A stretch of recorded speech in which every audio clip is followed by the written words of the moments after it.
My guest today is a leading voice in energetic mastery and transformational leadership, helping high-level entrepreneurs, TEDx speakers, and industry disruptors break through unseen barriers to greater influence, presence, and personal power.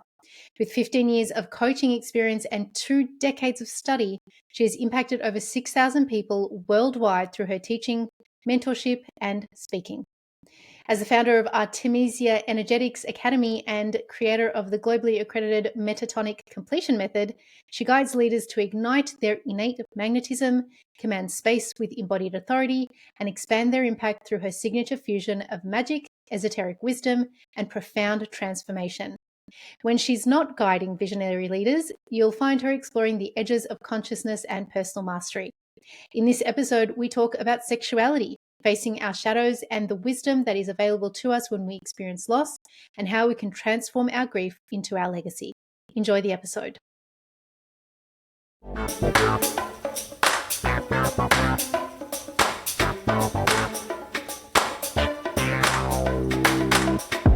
Hello, listeners. Thanks for joining another episode of the Skin I'm In podcast. I'm your host, Chanel, and this is a place where women can tune in to gain peace through clarity, purpose through inspiration, and the permission to be themselves through the stories of other women. If you're enjoying these episodes so far, click the like, share, and subscribe button so that more women like you can be positively impacted by the stories in this podcast.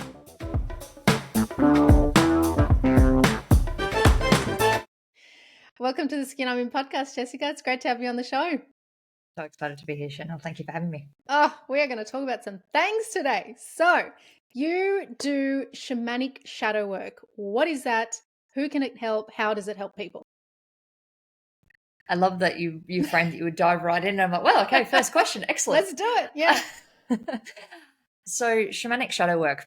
So, first of all, let's define what shadow work is, because that term gets thrown around a lot. So, shadow work is essentially building a relationship with the aspects of ourselves that we have disowned in some respect, or disowned is probably the most accurate term that I've found. So what would have us disown aspects of ourselves? So a lot of that has to do with conditioning. So the way that our parents would respond to certain behaviors, or our peers, or society as a whole. So there are certain aspects of ourselves that we get love and acceptance and praise from. And then there are other parts that potentially we internalize shame around, or guilt, or whatever that may be. And as a result, those aspects of us we tend to hide from. We hide from them not just consciously, but unconsciously. We become so detached from those aspects of ourselves that we push them away from what we call our self-identity. So in shadow work, what we're doing is we're looking to reclaim those aspects of self. So then the natural question is, why would you want to reclaim aspects of yourself that are bad, right? But the thing with the shadow is it's neither good nor bad. It just is. And so often the things that we actually put into the shadow, we spend our conscious lives seeking to avoid, whether we're aware of it or not. Say, for example, as a child, you were picked on for having glasses. I know I am. This is top of mind because I can see that I'm wearing one now. So suddenly you, as a teenager, when you're in your socialization phase, you start not wearing your glasses because that's the thing that's going to get you picked on. And what happens is that your eyesight suffers, right? That is actually one of the ways that shadow could show up. This idea of I'm not attractive if I have glasses. That's a very surface level one, but that's kind of the thing that can play out. Same thing, if you're picked on for being smart, suddenly you find yourself downplaying your intelligence, even though it might be one of your biggest assets.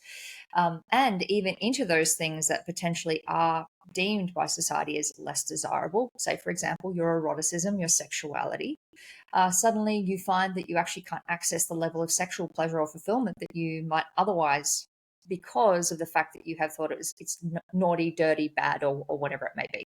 So in reclaiming and building a relationship with these aspects of ourselves, we no longer have to push aside these impulses that come through. And that's not to say that we just then give over to hedonism. It's that we then get to consciously choose rather than react. And, we'll probably get talking about triggers soon, but typically we're touching on shadow material when we have a trigger response. We can consciously choose how we want to behave, consciously choose what we want to engage in and how we want to express ourselves, rather than operating from our wounding or our conditioning. What makes the work that I do different is that we come at it from a shamanic level. Because like I mentioned before, the conditioning and the way that we disown these aspects of ourselves often happens at such a subtle level, it's almost unconscious to us. It is unconscious to us. It becomes repressed, which is why it's called the shadow. It's not something that we see. It's something that we put behind us figuratively. So the way that I have found most powerful to work with that is by having something that we don't need to engage directly with the mind to try to figure it out, because the mind's not looking at it, it's pushed it to the side. So being able to have a technique whereby you're interacting with the components of self that are unseen through the energy field specifically, which is why it's shamanic, is the way that I have supported people to excavate their shadows, to find the aspects of self that they have disowned, because we hold these things in our frequency still. Just because you don't identify with being bossy doesn't mean that that energy still isn't in your system. So once you reclaim that capacity to be bossy, all those places where you need to prove that you're not bossy, suddenly you're actually allowed to be assertive and you're allowed to express. So the shamanic shadow work technique that I created, I also on teach in my school, the Artemisia Energetics Academy. So it's not just me doing this work anymore. I have a series of graduates that are also taking this modality out into the world. I'm going to give you an example because I'm wondering what the shadow would be in this, right? Because when you were talking about the things that we suppress, right? At the age of 7, I had an incredible spiritual experience, and I started talking about all kinds of woo-woo, and I started getting into trouble. People thought I was weird. I would get kicked out of religion class because, like in grade 4, because I would question, the spirituality aspect of what the scripture teacher was trying to teach. I would get sent to the principal's office. I learned very quickly that this was dangerous talk. And so I spent my life not talking about it until COVID hit and all these people started coming out of the woodworks. And now that I have my podcast, it took 2 years for me to launch this podcast because I was afraid of speaking my truths. But now that I have this podcast, I feel like the work within myself has accelerated, like full on accelerated, because I'm like, I am willing to talk about all these things now. However, I still have fear. So are you saying that if I did shadow work, I would be able to remove the fear? Or is it just that now that I have come into being comfortable talking about these things, I've done the shadow work instinctively? So there's a degree of the fear still coming up. So what we want to look at is we want to look at reasonable fear. And then we also want to look at fear that's actually us replaying past scenarios and perpetuating them into the future. So playing out past scenarios, perpetuating them into the future is how we create a limitation and ultimately stifle our expression, which is what you were saying about this podcast. For 2 years, you were coming up against those barriers. And so naturally for you, you've worked through a degree of them, but the fact that it's still present, we wanted to then examine, okay, is this reasonable fear based on the response that I'm receiving in my environment? Or is this me picking up 7-year-old Chanel's experience and perpetuating it? So if it's reasonable fear, like maybe you might have experienced some things online that have made you feel unsafe or whatever it may be, fair enough. Like fear is a response to your environment. Whereas if it's the latter, that it is the 7-year-old experience, yes, shadow work would actually help you take ownership of the things that 7-year-old Chanel's still afraid of. Maybe she's afraid of being seen as the weird kid. Maybe she's afraid of being excluded. So when you actually face off with your relationship with being weird, your relationship with being excluded, suddenly the fear no longer has charge around it because you've owned your relationship with it. Yeah, okay, that makes sense. And yeah, I totally had don't want to be the weird kid anymore vibe for a very long time. I'm like, I'm really tired of being left out and not being able to play with others and things like that. So, but as I grew up, especially when I hit my 30s, I don't know about you, Jessicka, and I'm not sure how old you are, but I'm 40. And I remember when I hit 31, I was like, stuff this. I'm going to be me through and through. You like it, you don't like it, piss off. So it kind of just hit for me. So I don't know if you've experienced something like that too. Oh, for sure. There's been, to quote Shrek, it's like an onion, but there's aspects of it that I talk about it like core dharmic experiences. There are things that shape the trajectory that we move forward on. And for some of us, it is the wounding around being seen as weird. It's like that is actually a core part of what we're here to work through, because ultimately, so often these core dharmic experiences become part of the medicine that we're here to bring through in the world. So unsurprising that you might be somebody that helps activate that for women. It's like, oh, cool, I don't need to suppress who I am anymore. And it's because of your experience of delayering that and moving through and blooming on the other side that you hold the codes for that. And likewise, so much of the work that I have done is like reconciling my relationship with the witch as an archetype, really. It's like the persecution of people that have gifts or have alternative spirituality and access to these unseen dimensions of our experience. So my willingness to hold the flag for magic and witchery and all of those kind of things has been something that I have continued to move through and open into. It's funny, as soon as you said the word witch, I was just like, but it's not because of anything other than I know in a past life I was burnt at the stake for being like a healer. And I heard them in my dream. I dreamed very deeply. And they said she's a witch. And so whenever that word comes up, I'm like, and I'm like, no, I'm not going to be burnt at the stake. It's fine. So I'm like, ooh, tell me more about that. So you said something about dharmas, and you talk about a dharmic event. I saw it on your Instagram. What is a dharmic event? How can you explain that to people? So there's a couple of ways I'll come at this. So I'll come at it from the very spiritual language first, and then I'll come back into the more logical, linear, maybe more trauma-informed lens.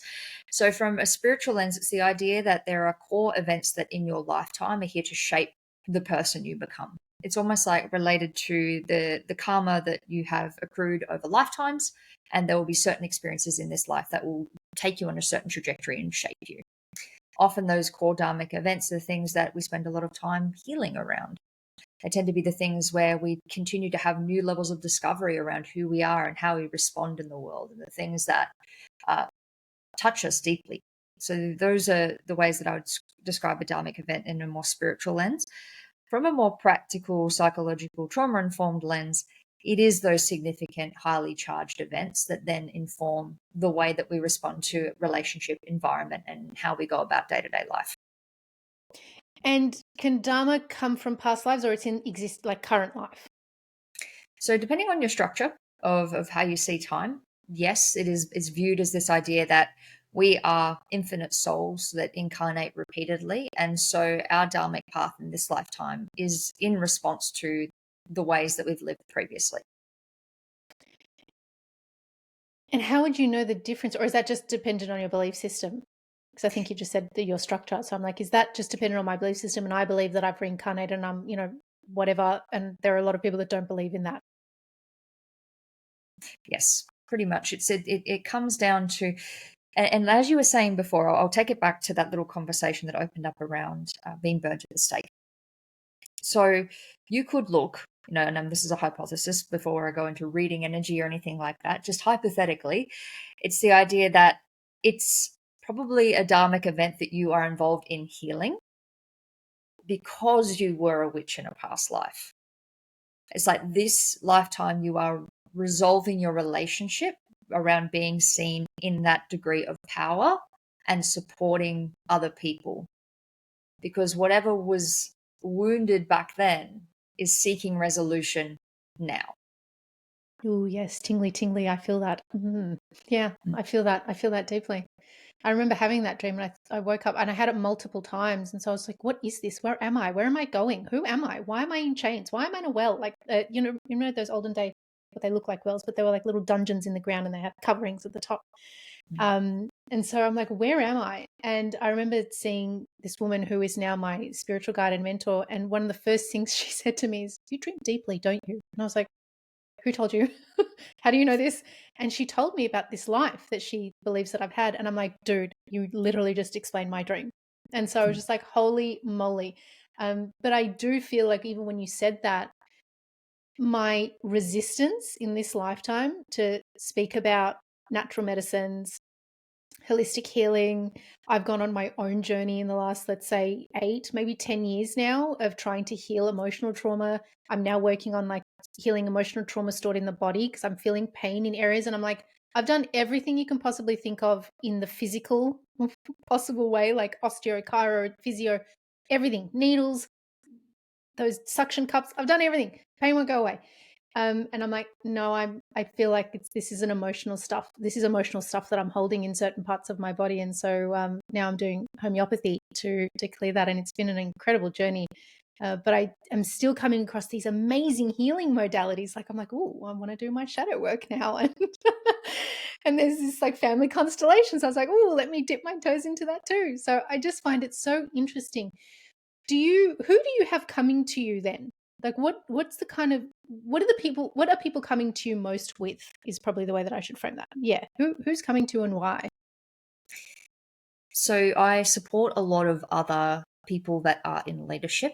So people like yourself that have felt the calling to support others in their healing journey, to support them to come into their full potential, to live their soul's purpose.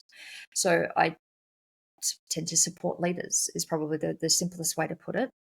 In terms of what they come to me for, to support them with, it is to reclaim the aspects of themselves they're still hiding. Because particularly as you start to build more of a platform and create more of a movement and more eyes are on you, you start to become aware of where you still hold yourself back, where you still undermine your presence, your energy, your power. And so by reclaiming and building a relationship with those aspects, suddenly they find that they have these miraculous results on the other end. It's like, oh, now that I no longer secretly need to be afraid of this sexual shame that I've been holding on to, I'm actually projecting my voice with more power and presence. And so there is this nonlinear relationship with where our power leaks out and actually where it's showing up in our day-to-day lives, which again is why I work shamanically. It's like, oh, I think it's about how I'm showing up on Instagram, but actually it's about this thing that I'm still holding shame about in terms of how I express myself in the bedroom. So being able to help them dissolve any of the things that they feel they need to hide, they can come fully into that. The other side of it is I work with energetic tools to expand their capacity. So where I think you might have seen the video, but I was talking before about this idea that we will create and hold energetic set points around things like money or influence. And there's only so much that we can be safe to hold. So being able to dissolve and expand the capacity for things to be part of our reality is also another thing that I help people with. That is something that I wanted to ask you about, because that energetic set point so resonated with me when you were talking about things like when you out earn your partner, or when you whatever outdo somebody in your life, and then you decide, or you have decided that that is like the tap out point. Can you explain that energetic set point? Because I think it's so interesting, especially around women and money. Hugely. I think that's it's such an interesting one that repeatedly comes up in my space with high achieving women, is this idea that if I out earn my partner, they will leave me. Or if they're single, if I earn too much money, I won't attract a partner. And if we think about that as a society and as a collective energetic imprint, it was such a part of the narrative for such a long time. The man was the breadwinner and the woman was the homemaker. And so there tends to be almost this aversion to testing the limits of that, because it's so held within the morphic field, or the mind, the mental plane of our reality and the energetic plane of our reality, that if a woman is to subvert that she's no longer desirable. And so that can often show up as this idea of a woman will reach a certain level of success and then suddenly she can't earn any more money than that. And it'll be through the weirdest ways ever. Like suddenly, like, often because I'm working with a lot of other coaches, they will be, they'll be earning a certain amount of money. They'll be like, oh, this month I'm finally going to break through my PB. And then all of a sudden a client will drop out, or they'll manifest a mystery bill. And it just seems to be or unconscious self-sabotage. It's like, oh, I was doing so well and all of a sudden I just took my foot off the gas. It's like, well, unconsciously you're protecting yourself from the fear of being undesirable. So then I have a question for you, because what's coming up for me right now is, if I out earn my partner, I'm not afraid that they'll leave me. I'm afraid that I'm going to be turned off by them because they don't earn more than me. So, like, what's that about? And so that often can come back to how we interact with being provided for. So for you, there may be a degree of money is the way that I'm provided for. So if I'm the one providing the money, I'm no longer provided for. And maybe that provision is a key part of the attraction. So it's actually looking at, where else does my partner provide for me? How else can I actually have this experience of being held, supported, loved, that isn't necessarily equivocal to financial exchange? So that might even be something that, say, for example, you and I were doing a session together, it'd be like, okay, like how, because there'd be a few ways to go about it. It's like it would actually be playing out into the future. It's like, how else does your partner show up? But then also looking back as to where that started. Yeah. So, I'm wondering, maybe my dad. I'm really wondering that, because I know that when we were kids, my parents separated when I was quite young, and my understanding, or at least what I was told, was that he's not doing enough to financially support us. And so I wonder if I've embedded that as a man needs to financially support me, and and I don't mean that in a way that they need to pay for all my things, but I feel financially supported, secure, safe, and protected when I know that someone can take care of us financially. When I say us, I mean the family, and I, I'm also contributing, but that it doesn't all rely on me, because I saw it all fell on my mum. And so I wonder if there's a thing there that I've got about that, because I saw her really struggle for so many years financially to try and raise 3 girls on her own. So I wonder where that's embedded in my code. Yeah, and I that's feel that's interesting. a pretty astute observation. So often we internalize our parents' struggle. We become almost surrogates for their pain and their problems. And so that often manifests as well in the way that we interact with things as adults. So do you find that a lot of people come in with stuff like that? Like, is there a lot of that? Because I know that, look, parents do as much as they can. They do as much as they know they can do, or they believe in themselves, and as much as they have the capacity to, right? And I get that everyone's doing their best, but you're going to pass on some kind of trauma, no matter how hard you try. Um, so do you find that that comes up a lot in your practice, like stuff from parents? Oh, absolutely. And then if we again zoom out to that idea of dharma and karma, it's almost as though we choose our parents from that level.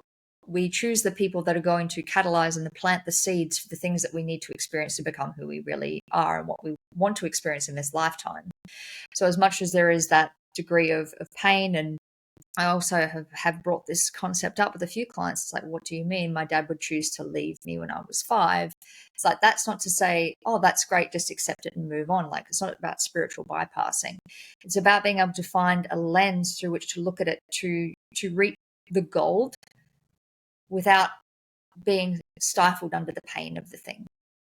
It's like, okay, so say hypothetically your dad did leave when you were 5 because that was what your soul chose. Who did you become as a result of that? Like, what gifts did it actually give you? Was it independence, resilience, all of those components? And so in the recognition of the divine perfection of the experience, we start to build a different relationship with it. And then also it allows us to look at where we have locked down defensively around recreating that experience. It's like, how many things are you choosing in your life because you're still afraid of your dad leaving you?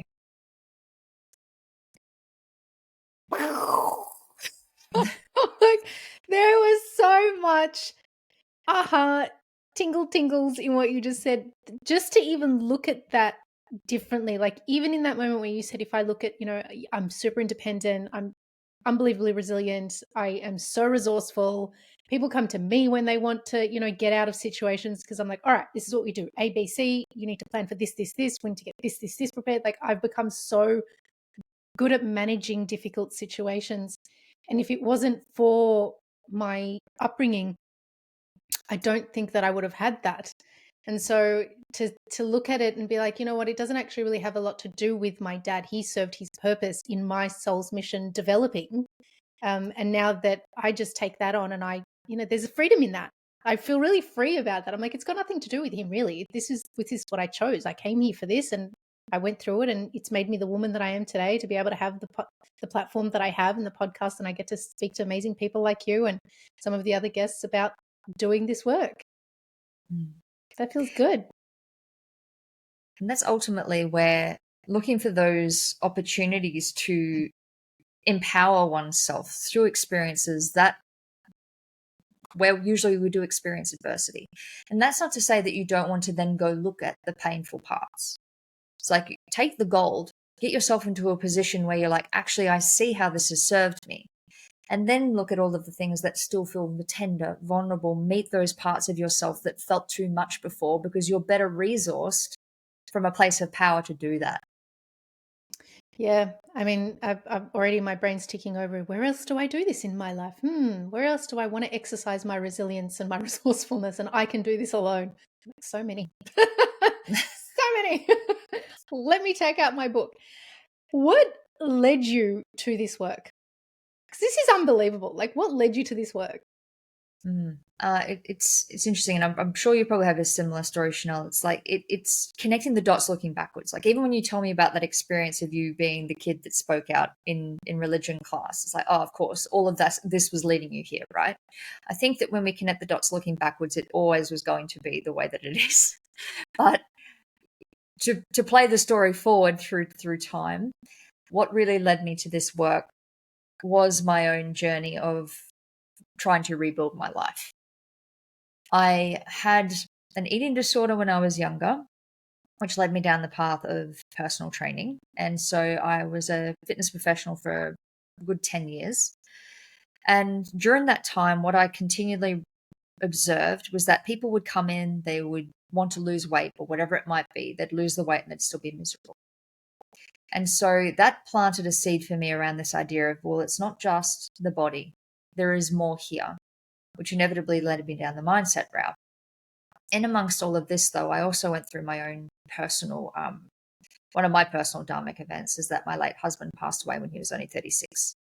I was 28 at the time. So there was this sense of going from being his carer, looking after his children, my whole life being involved in that, being taken away all at once. So I threw myself really headlong into my PT business because I thought, well, this is the thing that fuels me. It's the thing that gives me purpose. So I'm going through my healing journey, reconciling my relationship with losing him at the same time as observing these patterns in my clients. So I started doing mindset coaching. And mindset was great. It taught me a lot about how we think. But what it also revealed to me was that it's not the complete picture. I'd be like, okay, people are moving their bodies. People are getting a better mindset. But there's these patterns that people can't seem to break. They're just these repeating patterns that I just can't get to the bottom of with the mind stuff. And that was what really led me down to investigate energy even more. It's funny, every time I tell this story, I'm like, oh, and then, I had this mentor in the background, but still, it was like for me to actually fully embrace this idea of as an evidence-based practitioner, because it was very scientific. It's like, right, energy was something I did in private, not with PT clients. So I'm like, right, let's bring some of the energy work in. And that was when results really started to change. I had a woman that come to me that used to struggle to walk from one end of her house to the other. And then once we were doing the physical, the mental, and the energy work, she was able to walk for 5 kilometers without pain. So I was like, okay, there is something in this triad. There is something in bringing mind, body, spirit together. I know it's a bit of a cliche, but the thing for me that I noticed that most people miss out on is that energetic component, the stuff that is held in the unseen, unspoken dimensions of self. Firstly, I just want to acknowledge you for sharing such an intimate part of your life with me and all the listeners. Thank you so much for being so open and vulnerable in that moment. I truly, deeply appreciate that. And I'm so sorry that you experienced that. Like, what a horrible, horrible thing to have to go through. I'm moved. I'm sorry. I'm going to have a moment. I'm so moved. And the other thing is your realization about that spiritual aspect. I think that the more of these episodes that I do, the more people that I speak to, the more I'm coming to realize that it's almost like there's still such a large amount of people who don't want to acknowledge, for whatever reason, that the spiritual aspect of us is the thing that literally, at least for me, my belief system is that it's the thing that keeps us alive. It's like water, it's like air. Without that, we have no existence. And so that spiritual bypass piece is really interesting. How did your clients start responding when you brought that into your training sessions? it was interesting because it was definitely a case of feeling into who was ready for it. Because some people, it, and that's not to say that there are people that are better or worse. It's just the degree of openness. And like that great Henry Ford quote, right? If you think you can, you can. You think no, you can't. I butchered that, but it's like, you think you can or can't, you're right. That's a bit closer. So being able to gauge people's willingness to try things that might be out of the realm of their normal day-to-day experience or things they've encountered before was really, really vital. But that capacity to start to feel into what's not being said, that to me is where energy really comes to the fore. And also to feel what is being said underneath what is said. It's like somebody can say the same word, but their relationship with that word is completely different. And that's so often what I'm doing with clients. Like I can tell someone's relationship with money just by how they say it. So I can feel the loadedness of it. It's like, okay, so let's go back, cycle back to that word, say it again, and you start to get the pattern unfold. And so being able to, and I think even more so, it was actually getting used to me having that relationship with what I was doing more than the clients. It was almost like because you're in a position of leadership, the depth of comfortability you hold in what you're doing is going to ultimately dictate the tone of the session. There was a reel of yours that I just so resonated with about you're giving a talk or something and it totally flopped. And you knew that it totally flopped. And everyone walked out of the room. And then when they came back, you gave the most amazing, I don't know if it was a sales pitch or what I was watching. I went down a rabbit hole of your reels at one point. Tell me about that. Like, what happened for that shift to occur for you and to deliver something outstanding and have all these people? I guess I'm assuming they signed up to one of your workshops or coaching sessions. What was that? So that was a 1-day event that I was running. So I had people sign up, come along, experience what I was experiencing. But it was in this industry, often when you have a low ticket event, it's because you are also looking to gauge people that are interested to do deeper work, right? So before about the midday break, I had put together my first offer, my first sales pitch, which was for I think it was a 3-day event that I was putting on at the time. And I remember getting to the point where I knew it was time to make the offer. And I was standing in front of the room and I was describing how great it would be and all of the reasons that people would love to come along. And then I've basically put my hand up and gone, who would like to come? And everyone has just stayed there in silence. So I'm at the front of the room with my hand up, watching a room of just people staring back at me. And in that moment, my stomach dropped and I could feel my heart racing in my chest. And I thought to myself, how in the hell am I ever going to recover from this? I've basically just lost the whole room. Yeah. And so then I've needed to basically gather myself up, and we have concluded that session and everyone's gone to lunch. And would you believe everybody came back after lunch? Nobody left. So in that lunch break, what I realized is that essentially what happened on that stage was shadow work. I was so terrified of being seen as incompetent. How much I was behaving on that stage, I was making it so much about me. How am I seen? How credible am I being? How awesome am I being? How am I saying the right things at the right time? To the point that I wasn't really being present with the room, which is so much of what, in leadership, when we're speaking, when we're on podcasts, all of it, it's like so much, we make it so much about us, we forget that it's actually about the people that are there and listening. So in that experience of facing off with all of my incompetence and not good enoughness, I was actually liberated to come back and serve the space. I was fully in the room because the thing that I had been afraid of had already faced off with. So when I came back, I did a hot seat experience, which is I got somebody up out of the audience and I took her through a transformational process, which to this day, I still get people coming back to me asking how I did it. It was just through that power of presence and bringing through the shamanic shadow work aspect. And in the long run, I ended up making $70,000 of sales off that same event where nobody wanted anything. And then I also built relationships from that room that ended up with another 6 figures worth of sales. but it was facing off the thing that I was afraid of, those things I didn't want to be seen as, that ultimately allowed me to come back and be at full power. So then what was that for you then? What is it that you didn't want to be seen as? The incompetent part, but what else? Just putting myself back in that space, actually, just associating back to the time where I'm standing in front of the room. So it was incompetent. And then also, like I'm not good, not good enough fundamentally. If I think back to what it was this idea of people not wanting me, and that's one of the interesting that collapses that often happen with a personal brand. It's this idea of your offer becomes you. You think people not buying your weekend means something about you. It's like, well, actually, no, it's just that maybe they don't want the weekend.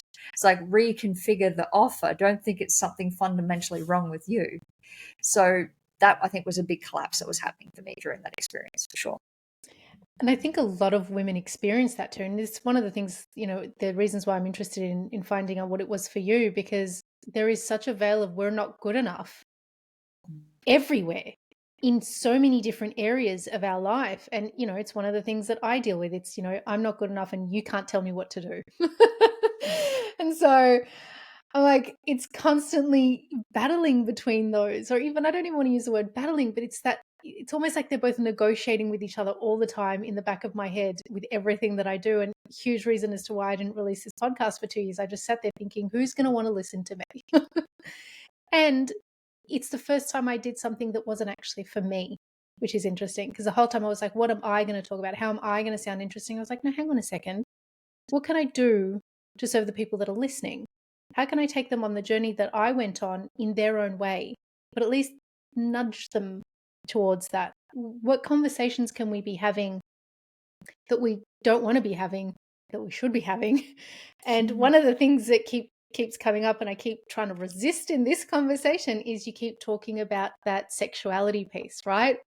And so I'm going to dive deeply into an area that makes me extremely uncomfortable, because my upbringing is very conservative and so is my culture. And so I'm going to ask you about that area of your work and what comes up for women that you are working with and what you're seeing in your practice. So interesting. Such a broad question, because naturally the other thing that I wanted to bring up around the shadow is that as a collective, sex is one of our taboo topics. It does become a shadow. It's something that we push off to the side. So naturally, as someone that specializes in shadow work, it inevitably comes up. Sexuality, our relationship with it.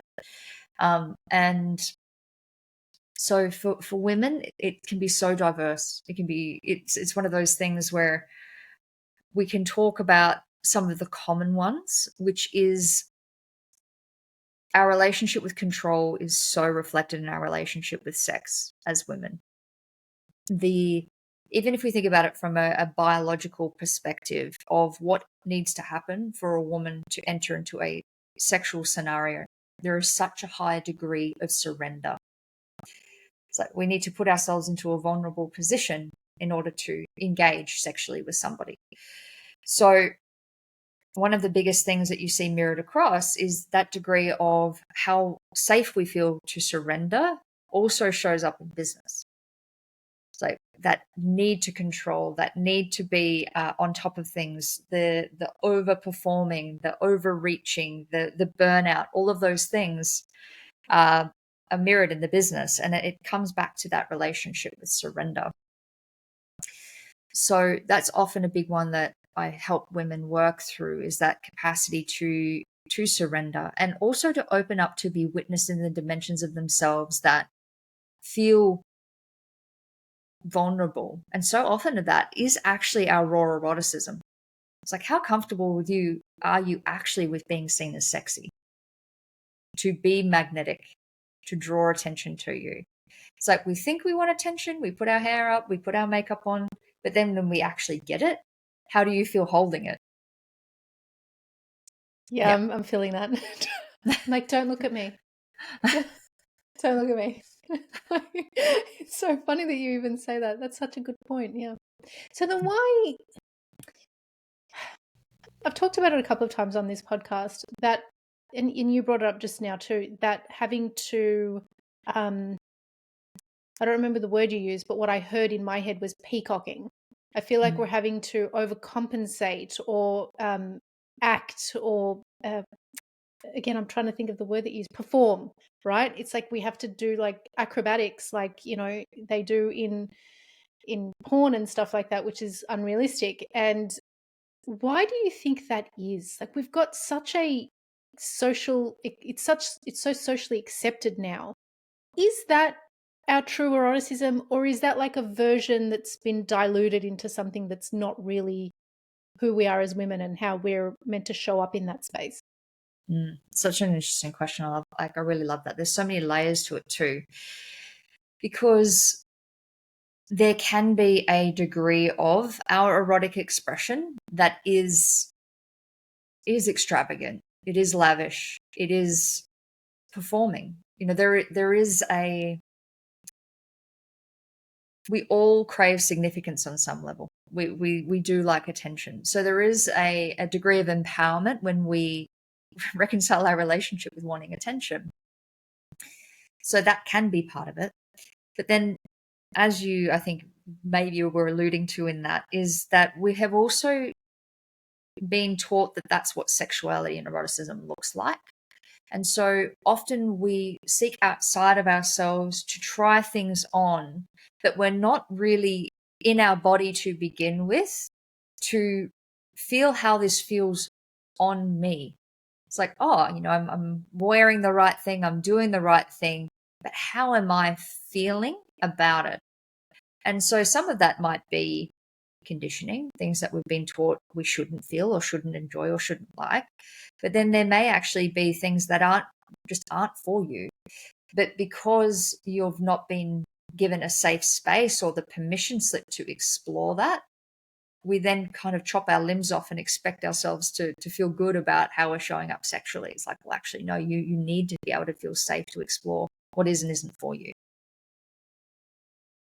I find this topic so interesting because I'm convinced that the way that we were created to show up in that respect versus the way that we are showing up right now, there seems to be, like, when you're talking, I think of eroticism and sexuality and a woman, you know, being in that essence.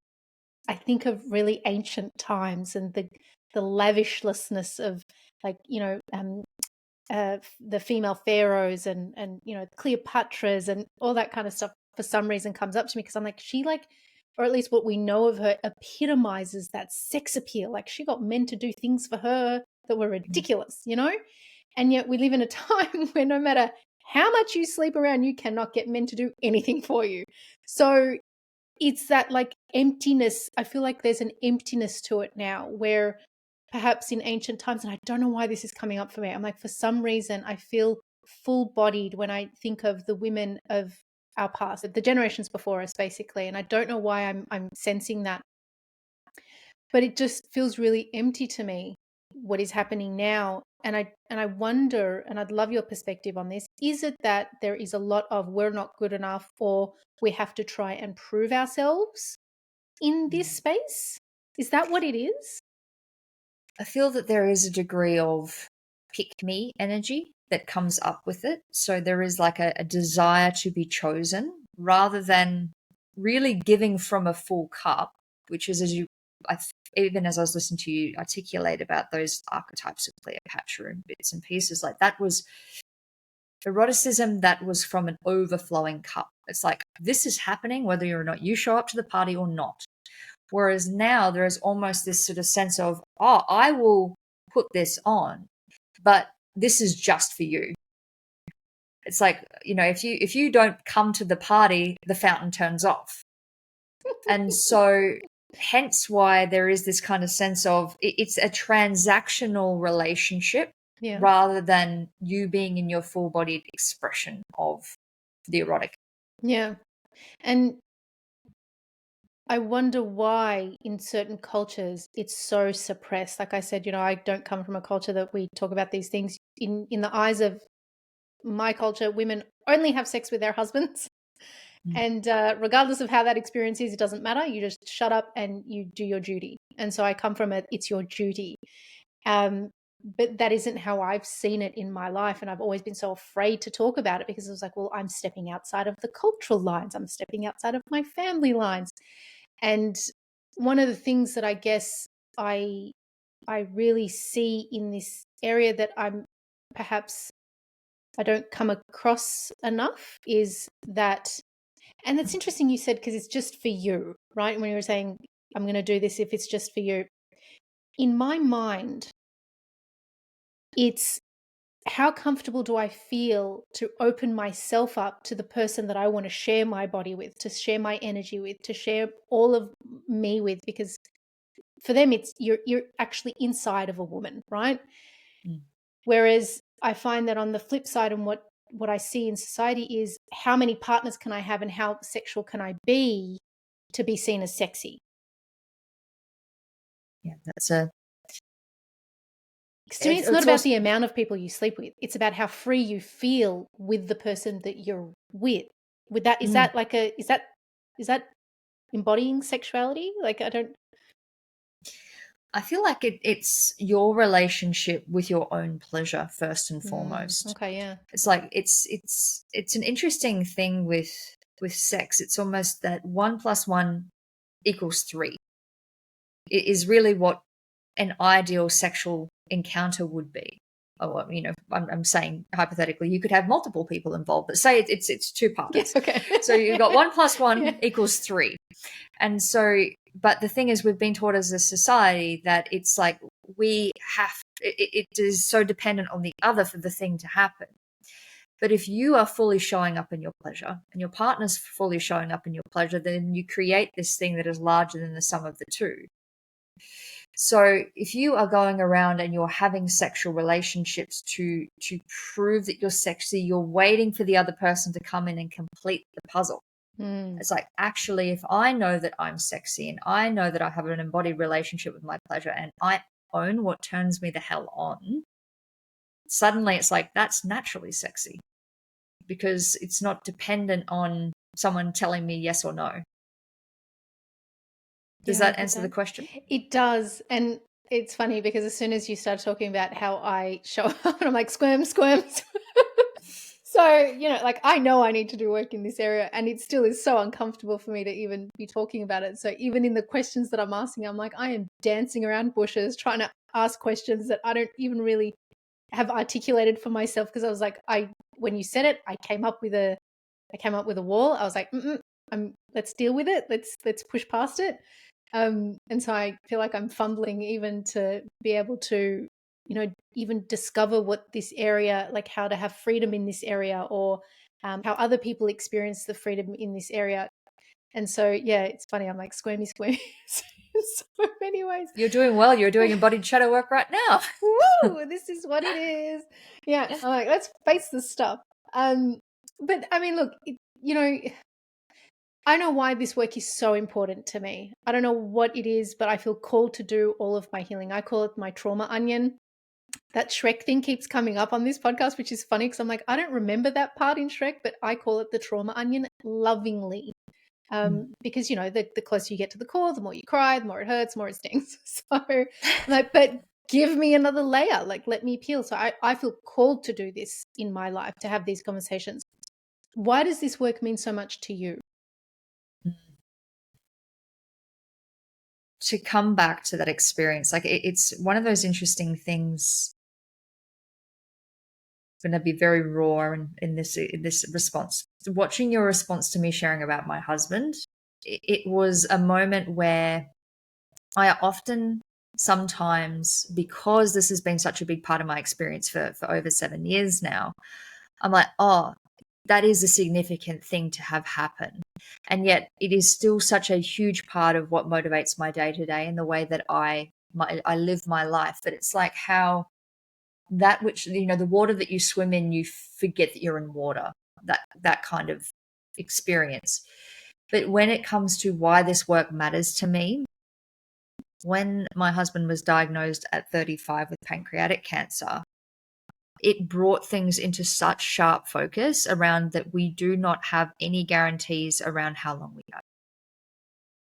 It's this, we live with the illusion that there is always time, which in some ways is a benevolent illusion to exist inside. It's that idea of plan for tomorrow, but live for today. And what I notice is that for so many people, they're not really living.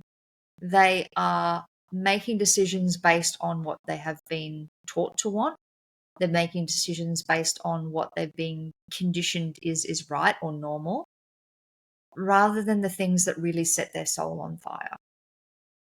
And being faced with that stark reality of, I know that my husband went to his grave with many of his dreams still inside him. This is why I do this work. It's the fact that if I can help people be in their truth, live in their truth, use their voices, show up in ways that allows more people to do that. Like, honestly, I kind of have this utopian ideal that if everyone was really true to themselves, we'd want for nothing as a collective. But because we're so taught to do, we're not really doing what our soul came here for. What a beautiful way to honor the love that you had for him. Like, I just, even like you just talking, I feel so moved by you talking about him, and that piece about, he left this world with dreams still inside of him. And I just think to myself, what is not even so, it's not even sad, but it is sad. I'm like, that brings me sadness, because I really feel like everyone has such potential, and we're gifted this life experience. It's not like, oh, you're here, just work it out. No, it's an honor to be here. And, some people get taken away from us, and that is their, journey. And what we do with that makes all the difference. And you are literally taking your loss and turning it into something beautiful for other people to experience. And that, to me, just blows my heart wide open. Like, wide open. I just think that's so beautiful. Try not to cry. So what did you wish then that you knew sooner? With all the things that you know now, what did you wish you knew sooner then? It's it's an interesting thing, because delayed gratification is such an important thing to embody. It's that idea of sacrifice, the marshmallow experiment. You might have probably heard of that one with the children. And so it was a famous experiment that they did where they monitored these children over several years. So they had Group A and Group B. Group A were offered a marshmallow and said, look, you can have this marshmallow now, or you can wait for 15 minutes and have 2 marshmallows then. And what they found was that Group A, the ones that took the marshmallow right away, where they ended up in 5, 10, 15 years' time, was significantly less far than the children that waited the 15 minutes to get the 2 marshmallows, right? So we want to have that capacity to realize that, maybe I don't get the nice thing right now. Maybe I don't get the pleasure right now. But I also know that I'm building towards something more meaningful or something bigger. And that is important. And I also see that so many people exist inside that paradigm to their own detriment. It's like being able to find that balance between, again, planning for tomorrow but living for today. It's like, how much are you saying no to because it's the sensible thing or the rational thing or the right thing, rather than the thing that actually, if this was to work out, if I said yes, this could be the thing that completely changed the trajectory of my next, 5, 10 years of my life. And so I think that was probably one of my biggest learnings when Anthony passed, was just how much he and I had delayed gratification, and the things that, as a result of his illness, were never going to come to fruition. And there was times where I was bitter. There were times where I was bitter, and I thought, all of those sacrifices to not get to reap the rewards. But in the bitterness of that was a medicine that taught me that I need to live. I need to live. And to continue to choose things that light me up. And that's where, another big aspect of this work that I do in the world is like, yes, I support leaders, also to make sure that their businesses don't feel like prisons. So, because if you're showing up to work every day and you might be doing amazing things, but you freaking hate it, like there's something systemically wrong. And how often do we all do that? I know people in my life right now that would rather cut their wrists and go to work, and yet they go to work every day. Yeah. So then, what would you say that you are most proud of? And it can be to do with work or personal, but in your life, what would you say you're most proud of? I would say that the body of work that I've created that I teach in the Artemisia Energetics Academy. The reason that I would say that I am proud of that is because that experience of creating the school completely redefined to me what I know myself to be capable of. Because as you shared about the podcast, there was so much of that talk, like who am I to teach this? Are people going to want to learn? Like all of those parts.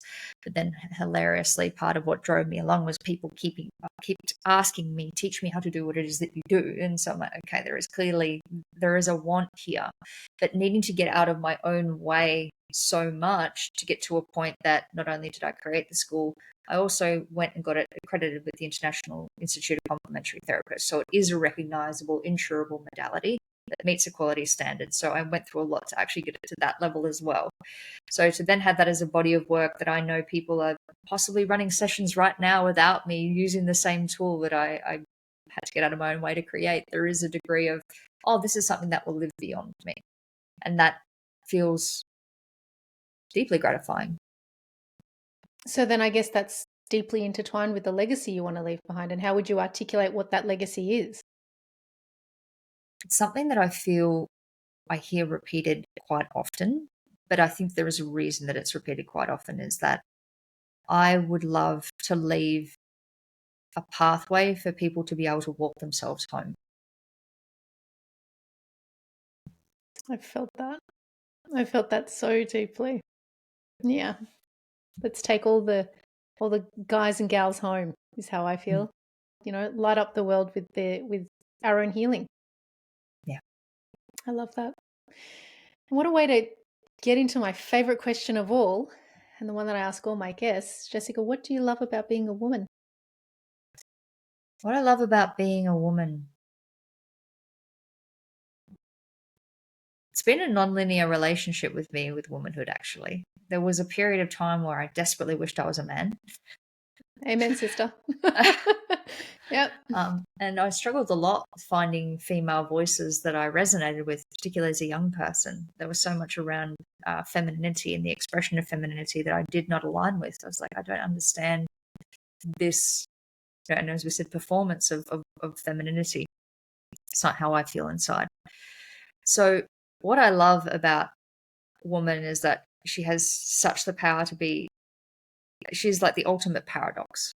It's like we are such powerful creators, nurturers, homemakers, kin keepers. We have this power to bring the tribe together, but we also have this Kali energy in us. We also know how to tear things down, pull them apart.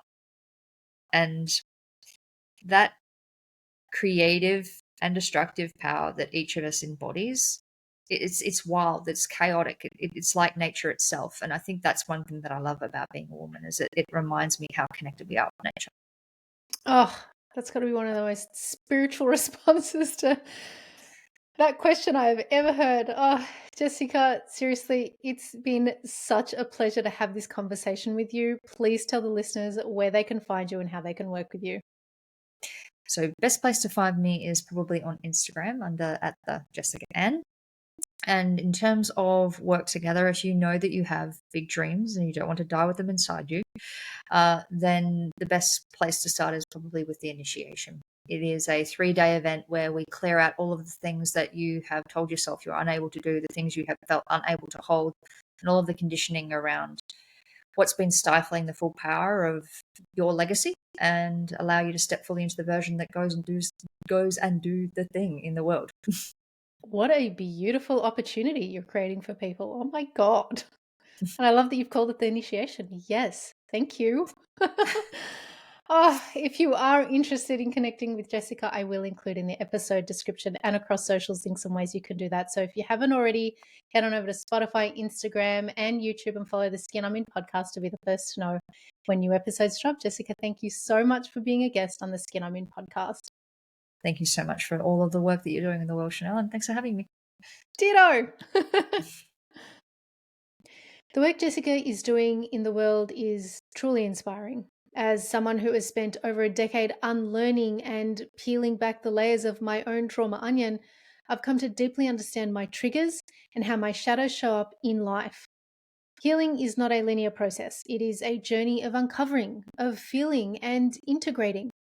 I believe we are all here in Earth School with lessons to learn, and for me, that means actively seeking to heal the parts of myself that call for attention. It's also my mission to help others step onto their own path to healing. Because when we do this work individually, we contribute to the collective healing of the world.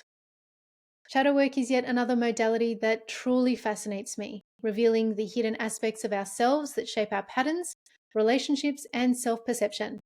But healing isn't one size fits all. I encourage you to explore, to listen to your inner wisdom, and to find the modality that speaks to you.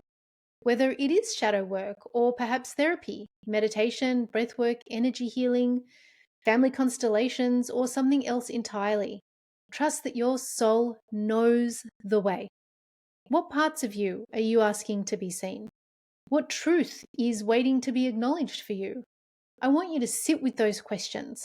Let them unfold in their own time, because healing begins the moment we choose to listen. My ask of you today is this though. Carve out even just 1 minute each day to sit in stillness. Ask your inner guide, the part of you you've been trying to tuck away because you don't believe in it so much anymore. Well, let me tell you, it knows more than you will ever be able to compartmentalize in your mind, because it knows what needs to be seen. It knows what needs to be heard, and it knows its way to healing those things. Trust that the answers will come, and when they do, give yourself permission to bring that healing into existence. With gratitude and grace, have a wonderful day.